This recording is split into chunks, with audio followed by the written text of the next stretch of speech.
Hi, and welcome to our Google Hangout. I am Cyd Zeigler of Outsports.com. I am joined by two very special guests.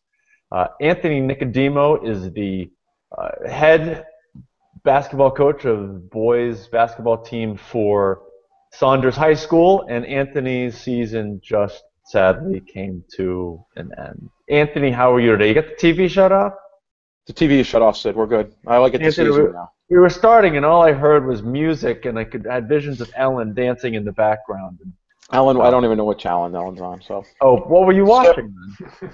I don't know what I was watching. I was watching some Ellen. TV show. I don't know. Oh, Micah was watching Ellen. Well, if you guys could just focus for a little while, we'll have a conversation, leave Ellen alone. We also have Micah Porter, who is the head cross-country and track and field coach. I got that right, Micah? You're head Boys. coach of both. Boys, right. Yeah. For Delvin High School near Denver. And these two guys got together and wanted to have a little Google Hangout, talk about being an openly gay coach. They both just experienced their first seasons as an openly gay coach. Micah's in the autumn, and he's just started off his first track and field season. Anthony in the winter. What was it like, guys? Tell me. Tell the world. What was it like being the first time being an openly gay head coach? Micah, since your season started first, let's start with you. Yeah, it was enlightening. I mean, I can honestly just say that, I did it in the middle of the season. I know Anthony did it before. Cross country is a little bit more mellow, maybe than the basketball court, but it changed everything. It changed everything in terms of my relationship with the kids and the authenticity and the closeness we had together. It was maybe not in terms of numbers and where we finished the best season of my life, but everything else certainly could be defined that way. It changed everything, so it was great. Well, what do you mean it changed everything? I mean, so you didn't have, it sounds like you didn't have that great of a season win-loss wise, and I mean you brought the team closer together, but what does that mean it changed everything? It changed everything in terms of the way I felt about who I was as a coach every day when I showed up at practice. So, I'm a person. So I will admit this. I'm a person that needs a lot of attention from my athletes. I want them to know that I care about them, but I also want them to give me positive feedback. And for half my life, I was inauthentic with who I was, and now that was just totally eliminated. And they knew it, and that meant, I could tell it meant something to them, that I was willing to be genuine to myself, and that made for just a closer knit team. And we were just, it became a family. It became a really true family. Was it not a family before? Did you not have those feelings before? Did the team not? Well, I mean, we did, but I wasn't an authentic member of the family. I mean, I was a fraud in many ways, and I was able to develop a way to mask who I was as a person. But now, from my perspective, I was truly Micah, truly Coach Porter, and it became clear that it didn't matter that I was gay. It was about that I could coach, and that I could make them better runners, and I could make them more committed to the sport. And it was real. It was real for me for the first time. And for them, a freshman boy, all of a sudden the coach saying, "Hey, I'm gay." I don't know if that freaked them out or it didn't matter, but for me, from my perspective, working with 14-year-olds, it was like starting over as a coach in a very good way. Anthony, you did do this before the season. You did it about 8 months ago, and I remember you and I've had long conversations for this for a while over email, and I know that you were debating about this. I remember last May or June, you thought, yeah, I'm going to do this eventually, but you got really inspired last June at the LGBT Sports Summit with Nike and decided to do this. How did it affect your first season as an openly gay head coach? I think being able to be yourself in general is going to make you better at your job, and I think that for me, I put so much time in that. Being able to, just be yourself around the kids, I think made it more pleasurable. You sleep better at night, you get up easier in the morning. Um, my kids were awesome, and I just think at the end of the day, Micah used the word fraud, and that's true. I just think being able to be you, you're going to live life better if you don't hide anything, and I think that that's going to, reflect in every aspect of your life, whether it be dating, whether it be work, whether it be coaching, really anything that you do. You had your best season as a coach. You went undefeated in your league and made it to the playoffs, hosted a playoff game. And I know that you said that this was your favorite season. Why was it your favorite? What made this so different from the previous seasons? Other than just, hey, I'm gay, how did that make it so much better? I think it's combined with where you are in life, and I think life in general is just really good for me right now. I'm able to, like I said, get up every morning. I like going to work. I like who I am right now, and I think that reflects over to the basketball court. And I think that the biggest fear with being closeted was not being able to coach.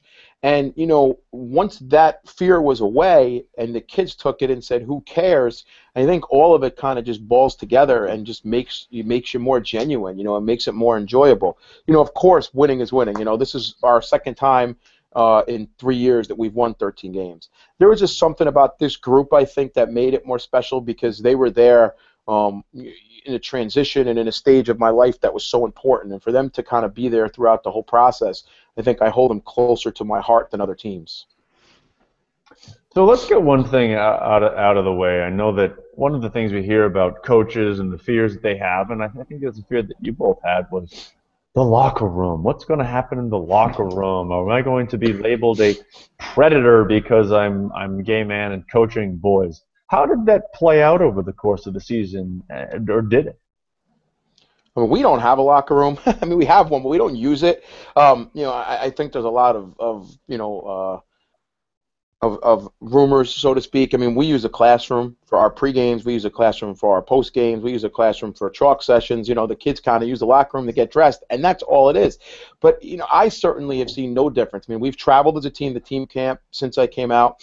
And, at team camp, we're in a dorm, essentially, in a suite. And all the kids are in there together with myself and my assistants in a room. And, kids are coming in and out. And there was really, no difference. If I was getting changed in the locker room or in my office, the kids are in and out, there was just no different. I don't think, I think the general public sometimes wants to believe that. But on my end, dealing with my kids, there was absolutely not one incident that I could say where I said, oh, my kid is uncomfortable with me. I mean, absolutely none. Micah? This has become an issue for me. Well, maybe not for me, but with my current situation, I'm not allowed in the locker room. School policy as of when I came out, and I mentioned this. I've mentioned this over and over again. I never really went in the locker room much. We're not a locker room sport, but I was told I shouldn't go in the locker room to protect myself, which I've tried to frame this in the positive. I'm a fairly non-confrontational guy, which maybe needs to change. But well, you're talking to two pretty confrontational guys. I mean, I'm a coach. I'm around confrontational guys all the time. But it's not really my nature. But there are times where I will go to war for things that are right, and there may be a day where that happens. I didn't want it to become a distraction and more about me and where I needed to take, change from my sweater vest into my hoodie, and just actually try to focus on the coaching part. So the coming out was a distraction enough, in a way. So I've let that one slide. But there may where that does change very soon. You said that your coming out was a distraction. How is it a distraction? Well, this Sid a little bit. I'm at a very conservative school. The support has been overwhelmingly positive, but there's definitely an uncomfortability with a certain percentage of the population that I work with, and I built long relationships with many of the families and my colleagues, but there's still that, you know, I get the sense that I'm the very first gay person they've ever even seen or met. So that is a barrier that they need to get through at some point. So how does that play out? You said there are some people who are uncomfortable with this. Yeah. How does that play out? How does that show up? How do they express their discomfort? I've always felt that I'm able to read people at a pretty good level and understand how they feel in a moment when I'm having a conversation with them, and prior to my coming out, people they approached me regularly at meets and at parent meeting or conferences, and now it's much more reserved. There's a portion of our population that I know is there. It's always going to be at Devlin, and now it's very businesslike. It's very almost, I don't approve of who you are. I know you're a good coach. I know you're a good teacher, but I can't support you from a moral stance. And I can feel that force field there. So that's where I think the administration has tried to protect me as a coach. And again, I've always tried to frame it in the positive in that regard. So in the meantime, I changed in the staff bathroom, and that's what it is. And Anthony, I know that you've had some negative reaction from folks. Where does that come from, and what does it look like? I mean, all of the negative reaction on my end has been anonymous or from people nowhere around here. No one around here. I mean, when I came out, somebody in the community was interviewed and said something like, they wouldn't want their kid playing for me. But there was no one came out with a name of who this person was. I really haven't experienced much negative. It was more on the blogs or anonymous emails and stuff like that in June. But since coming out and coaching the season, I mean, I heard nothing. And as you know, we traveled to Kentucky, and my kids kind of made it clear very easily this year when they decided to wear the Be True shirts for our first game that this is the way it was. And I didn't hear any negative reaction with that. And those kids wear the Be True shirts to school. In Kentucky, which, I went down there saying, oh, this could be interesting.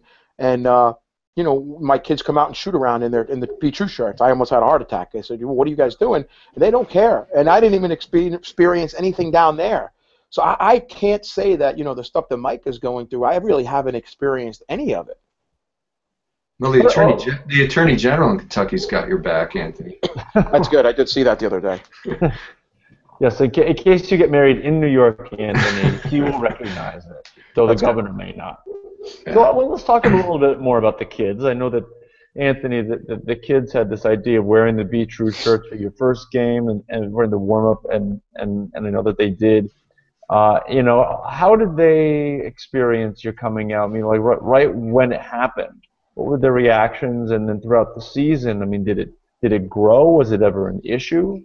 No, I mean, I think early on, they were shocked more than anything, and they had to try to figure out exactly what was appropriate to say in front of me and what wasn't. There were some slips and some terms that might have been used, but I mean, for the most part, they're respectful and they get it. I think that, like Mike has said, a lot of them had never been around a gay person before. And so many times they kind of know what the media puts out there about a gay person.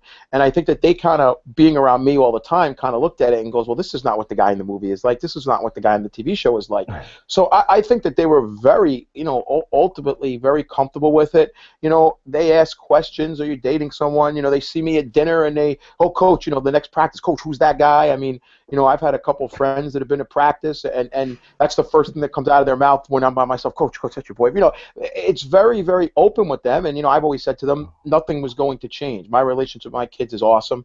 Some of them are in situations where the parental involvement is not that good, so they're with me more than most. Some places they might be with me more than their parents, and they've been awesome. They accept it, they make jokes, and everything has been absolutely wonderful as far as the kids go. I don't think I'd rather do this with any other team. The only TV show that you resemble is The Sopranos, Anthony. Well, and there was a gay character in one season, but it didn't end well for him, if you recall. So. Did it end well for anybody with The Sopranos? I don't. Yeah, that's true. How about you, Micah? How are the kids? I mean, how did they take? You talked about the school telling you to stay out of the locker room, but what about the kids? Kids have been amazing. When your article came out, when I went public, I had a little 9th grade boy, in my Asian studies class, say, "Coach," or "Mr. Porter, I saw you saw that there was something that came out for you or on you in the press. That's really cool." And it was such an icebreaker for me. I mean, here's a 14-year-old breaking that conversation, and it's been great. And what I've noticed, I don't know Saunders High School, but I think I'm in a very different environment, which is cool. It's cool that Anthony and I can kind of go through this process together, being in almost opposite worlds. I mean, I'm at a suburban college prep school that's very conservative, and we each may have had our own fears in that regard, and I realized what became clear to me is that the youth of today are not the youth of our generation. I mean, there has been a generational shift that's occurred.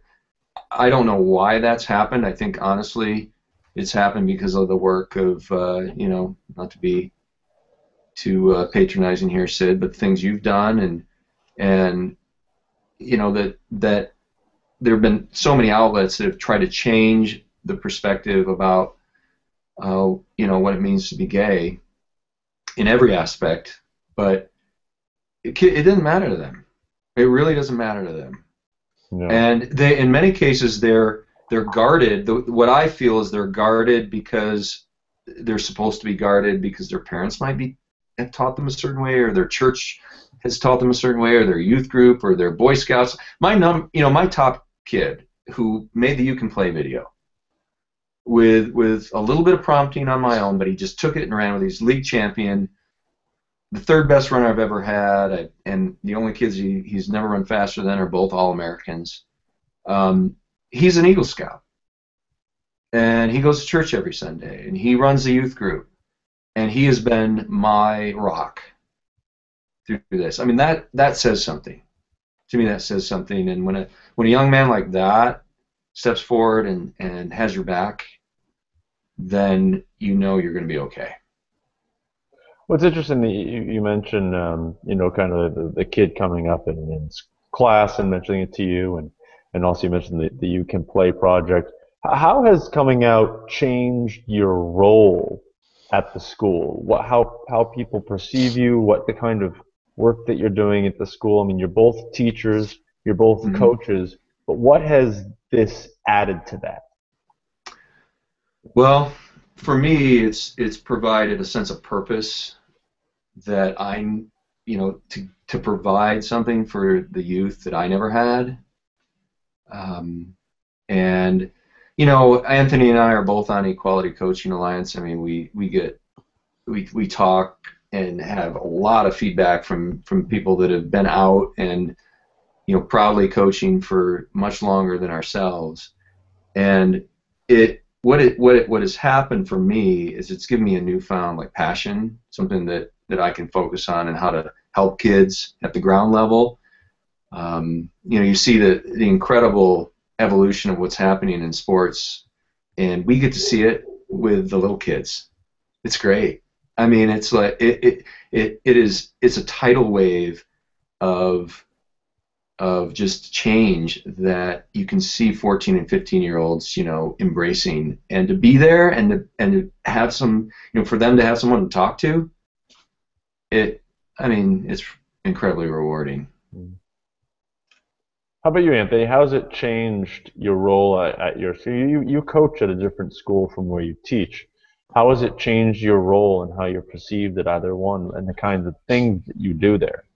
Yeah, I mean, at Saunders has been awesome. I mean, I'm in there enough. I'm in there almost every day, even in the off season. So at this point, the staff knows me. I'm very visible. I've never had a kid or anyone approach me with anything yet, but the school district as a whole has just been awesome. We're bringing the You Can Play project in at the end of the month to do an invisible athlete panel for the student government for the entire district, and it's like 20,000 kids in our school district. We're bringing the leaders in. They're doing a You Can Play panel. So I think from that standpoint, it's kind of opened the school's eyes or the district's eyes a little bit to the awareness of this and say maybe, hey, you know what? Maybe we need to do some kind of education here with this kind of stuff. The school district where I teach is kind of the same thing. My superintendent and my principal are really supportive, sending me to various, Dignity Act trainings and just being supportive if I'm out of the building for a day doing something like that. So I think both school communities kind of feel that it's beneficial for the buildings of what's going on because this is where we're at as a society, and I think that education is needed in a lot of these spaces.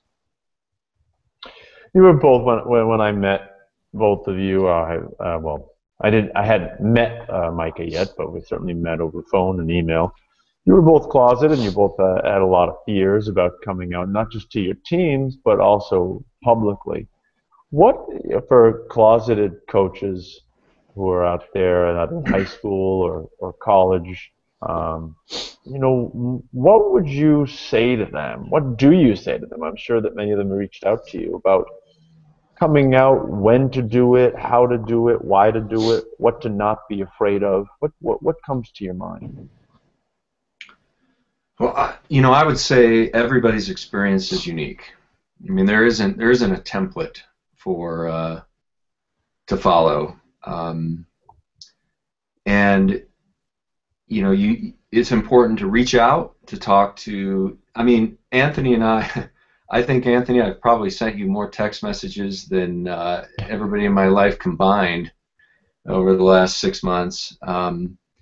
It's important to really reach out and get a feel for their experience, and everybody's landscape is different. So,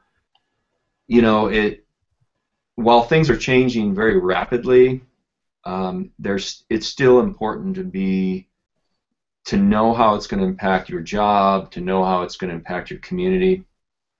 And I have a young coach that's reached out to me. He's at a private Jesuit school here in Denver, and we've started the conversation, and I'm proud that he's taken that step, but it's a tenuous one. I mean, it's something that he really needs to think about and talk about, and it's something to work through at a very personal level, and there's no blanket answer for that, Cyd. It's just and coaches are thoughtful people. I mean, they strategize every day. So the safety net is greater than it's ever been. I believe that, but talk to those that have gone through it. That's what I would say. And the Quality Coaching Lines, they've helped me tremendously through Facebook. Because there are incredibly experienced coaches there that have been out for decades. So I have to forgive Anthony for all the sniffles and what have you. One of the benefits of coming out is that he got to spend Monday night at Jason Collins' first home game with the Nets, and then Jason might have bought him a drink or two after the game. So Anthony's dealing with a cold now. Other than spending time with Jason Collins. Yeah, thanks, Anthony. I'm stuck here in Denver, and you're partying it up in New York. Oh, it was a who's who that night too. We had Wade, we had Blake. It was a fun night. Jared Max was there, Patrick Burke, and it's fun times. My invitation got lost in the mail, but that's okay.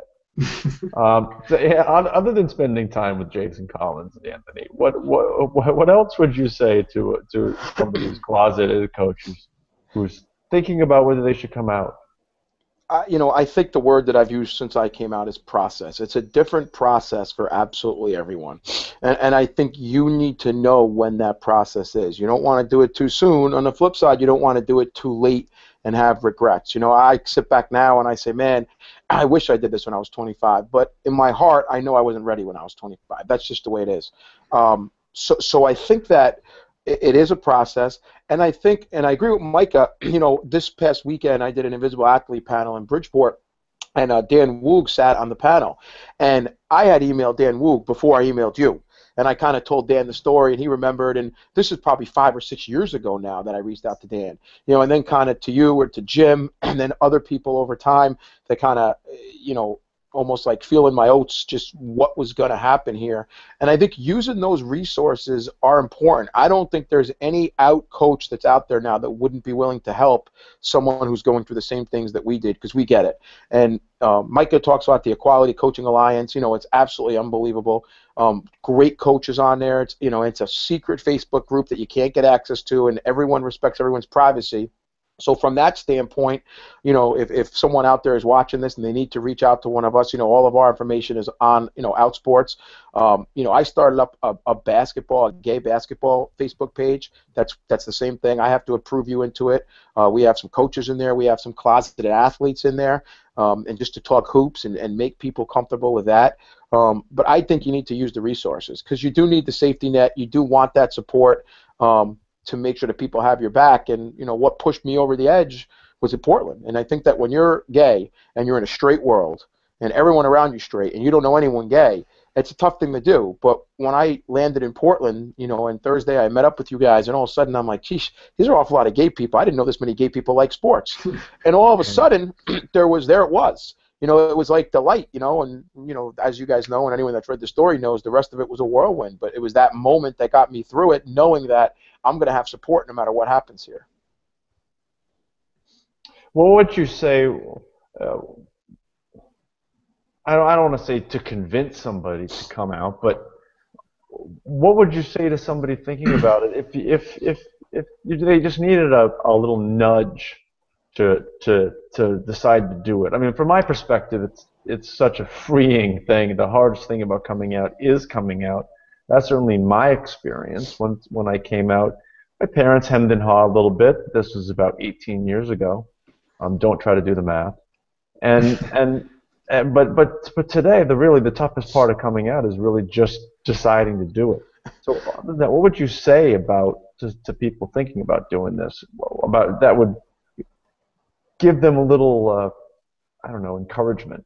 I think you really need to, like I said, and people I've talked to, is my list was so important to me. Like, I needed to know that, obviously I knew that you people, the LGBT Sports Coalition, the people in Portland had my back. Not you people.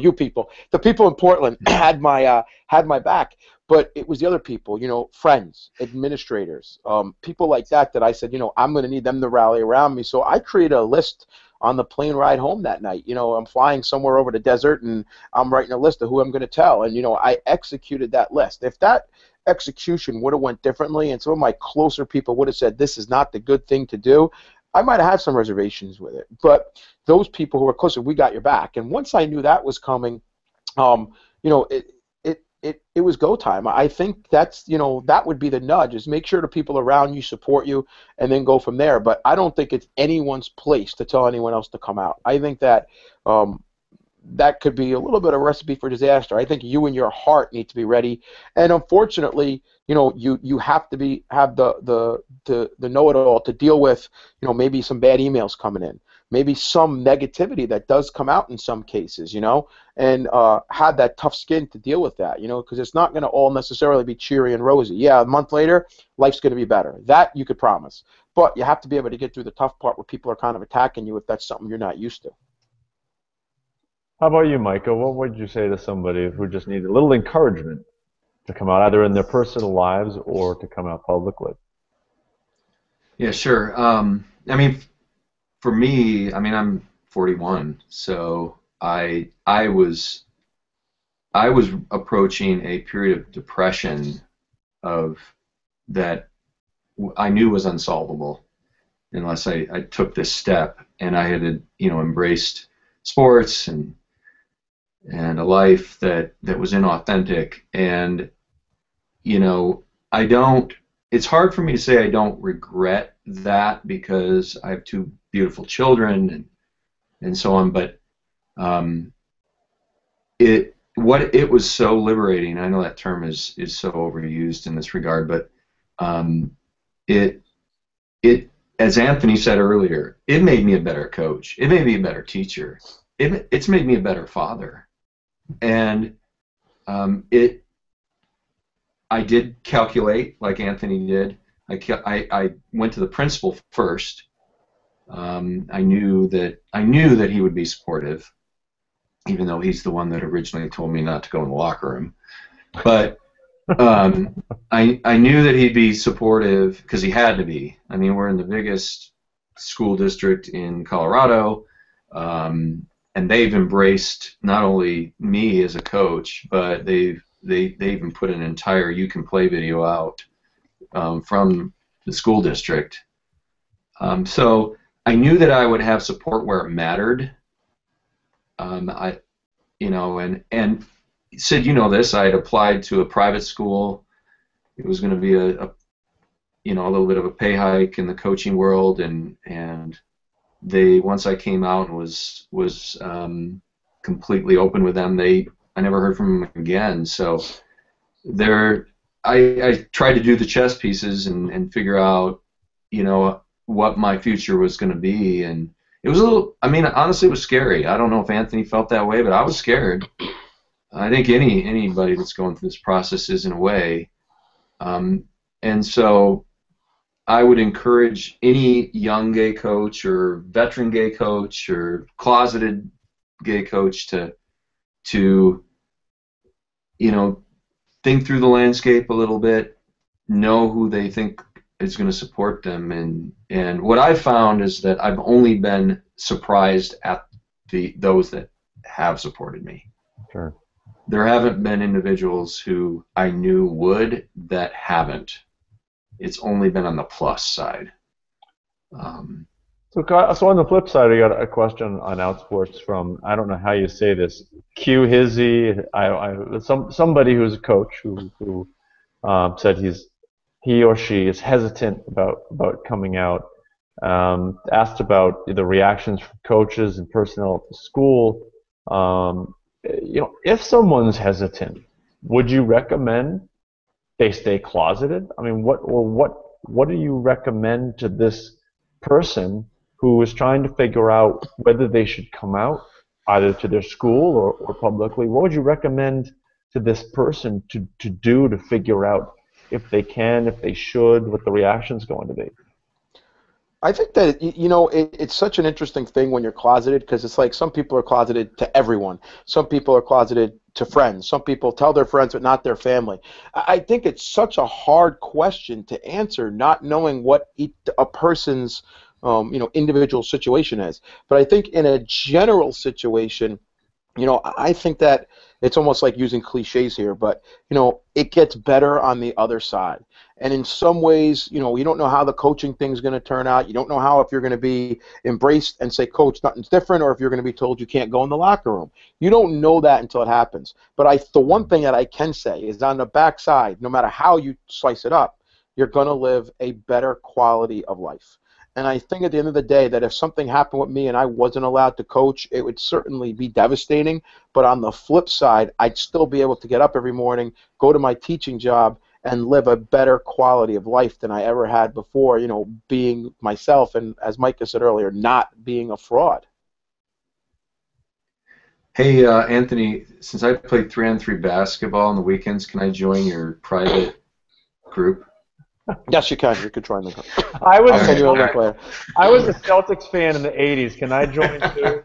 No, I was a Laker fan. I was a Laker fan, and I'm starting to read Showtime tonight. So you're out, Sid. No. Let's see. I am a Stanford basketball fan. It's just there's not much to cheer about these days. What about you, Michael? This person, is trying to figure out. I'm trying to figure out. Am I in a place? Says he's in, or she is in rural or suburban Indiana. How do you figure out? Is this something that I should do? That really is a great question. You know, I don't know. I don't know the answer, Sid. Um, it's so I have a young coach, as I mentioned, that I'm working with, and he said, Micah, I'm worried about coming out because I don't have the relationship with the families that you've had. I don't have the success, the record of success that you've had. I don't, I'm new. I'm a second year coach. It is truly so different for every individual. Sid, I don't think I could have come out, even if I were born 20 years later and now was a second year coach at Devlin. I don't know if I would have still been able to have the confidence of coming out there and now with the evolution that's happened in sports. So I would recommend reaching out and talking to people that have gone through it.